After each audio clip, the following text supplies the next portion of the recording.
Welcome to Nasdaq TradeTalks. I'm Jill Malandrino, Global Markets Reporter at Nasdaq. Joining us for this segment, we have Stephen Ehrlich, Director of Research of Digital Assets at Forbes Crypto, to discuss what is in the major piece of crypto legislation passed in Europe known as MiCA. Steve, it's great to see you as always. Welcome back to Trade Talks. And before we get into the MiCA regulations, I want to talk to you about what happened with the crypto markets over the past week. We saw a little bit of movement and it was to the downside. Right. And Jill, thanks again for having me back. So far, 2023 has been a pretty good year for crypto. Ether, Bitcoin, all up 50, 60, 70, 80%. And it's been a relatively smooth ride, despite the fact that the global economy had been struggling a little bit. But around the middle of last week, we saw a pretty precipitous decline in both Bitcoin and Ether. Bitcoin earlier this month had been above $31,000, which is the highest it had been in about 10 months. Ether had poked its head above $2,000. A lot of that had to do with a major upgrade that the network went through on I guess about a week or two ago as well, to enable staking withdrawals. And but after all of those good things, we really saw a bit of a drop. And I think that has a lot to do with a couple of contentious hearings that were held in Congress last week that had a lot to do with crypto. So what are your big takeaways from the congressional hearings? Right. So there were two hearings. One was SEC Chair Gary Gensler, who was there as just part of a regularly scheduled appearance in front of the House Financial Services Committee. And for that, the discussions, the questions were a mix of Democrats praising his efforts to go after what they saw as crypto rogue actors, certain Republicans like Patrick McHenry, Warren Davidson on the other side that are seen as more favorable towards crypto, sort of castigated the SEC chair for basically regulating by enforcement and going after bad actors, as opposed to providing kind of rules of the road and guidance so that well-intentioned actors like Coinbase and Kraken and Gemini and the like would be able to comply. I mean, Coinbase received a Wells notice a few weeks ago, which is basically the SEC saying that you are a likely recipient of an enforcement action. And in response, Brian Armstrong, Coinbase CEO, documented 30+ meetings that his team had with the SEC and claims to have gotten zero feedback. And that's not necessarily the best way to do things.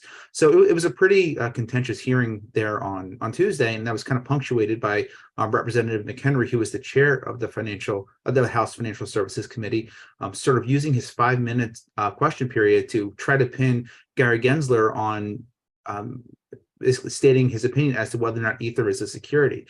The former director of corporate finance at the SEC, William Hinman, said, I think it was 2018, made the argument that Ether perhaps once was a security, but is now sufficiently decentralized to not qualify as one. But Gensler has more or less intimated that every asset other than Bitcoin is a security. So that was one.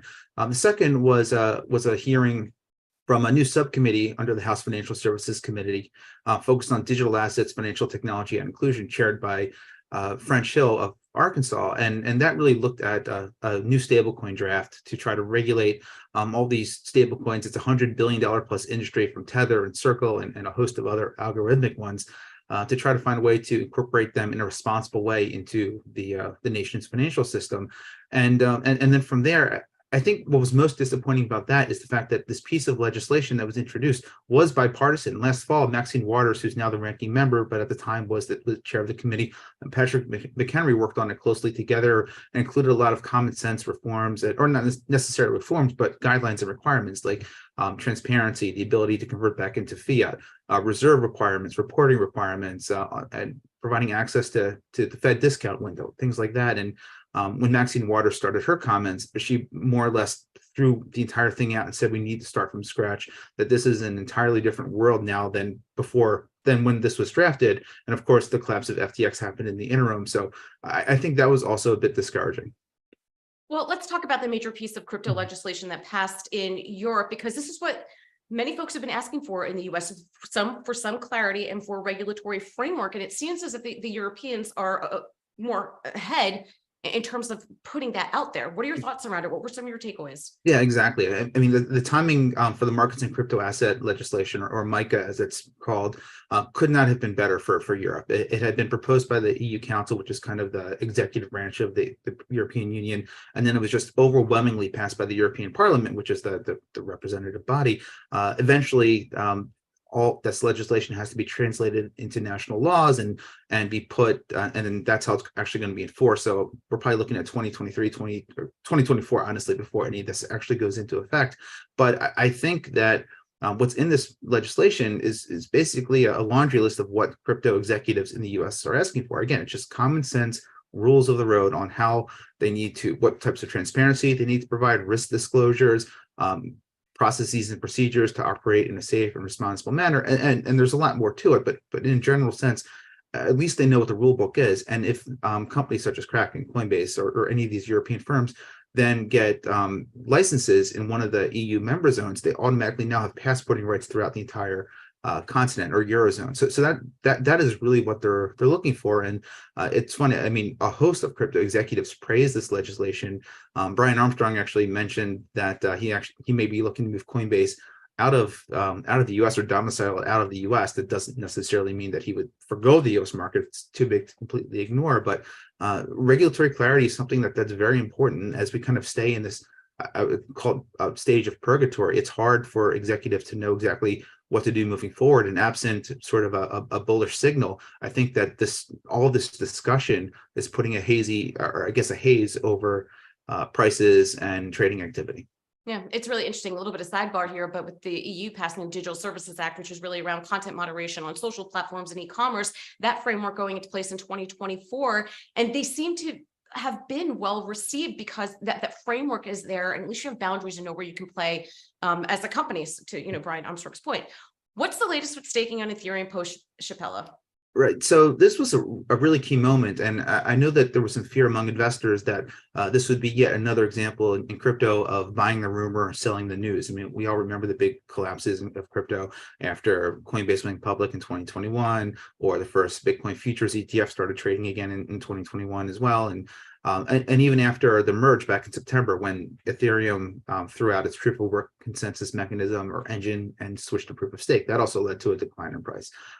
Fortunately, this time around, at least right away, we did not see that big drop. There were a large amount of Ethereum or Ether withdrawal requests from the network. A lot of that was honestly, though, precipitated by Kraken, the crypto exchange that had settled with the SEC a few weeks ago to discontinue its staking program, so they were forced to withdraw their assets. But on the whole, there's several 100,000 new Ether that have been staked onto Ethereum. There's been a net set of withdrawals because there is the ability to withdraw Ether that's being used as a validator, and then the rewards that are earned on top of those networks or on top of those validators that can't then earn more income. So it makes sense to perhaps withdraw those rewards, and then you can either sell them or restake them as more validators to help secure the network.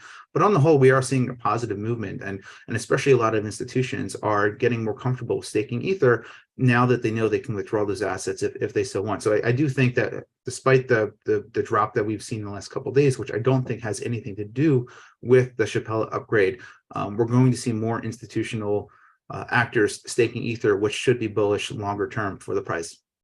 And finally, in the last minute here, Standard Chartered published a report saying that Bitcoin could reach $100,000 by the end of the year. And Stephen, you and I, in the course of my show, in the course of your work, this isn't anything new. We've heard this dollar amount before, but how might it work to get it to the $100,000 level? Right. I mean, as you said, Jill, this is not something new. I mean, Balaji Srinivasan, the former Coinbase CTO, I think put out $1 million or some sort of crazy bet that Bitcoin was going to reach $1 million. I think it was by the end of this year. I really think this particular prediction, and it's notable because it comes from a bank like Standard Chartered, is not. It's focused more on thesis than any sort of like quantifiable metrics. And I think the real rationale behind this report is just that the banking crisis and all the inflation that has sort of defined financial markets these first couple of months just underscores the original value proposition in Bitcoin, of Bitcoin as anti-fragile, scarce digital asset that's sort of air-gapped from all these issues, despite the fact that Bitcoin was being blamed in some circles for the banking failures of Silicon Valley Bank and Signature and Silvergate. So we'll have to see what happens, but I think it just speaks to, again, going back to your roots and Bitcoin enthusiasts rediscovering why Bitcoin was created to begin with. All right, Stephen, appreciate the insight as always. Thanks for joining us on Trade Talks. I'm Jill Malandrino, Global Markets Reporter at Nasdaq. Thanks, Jill.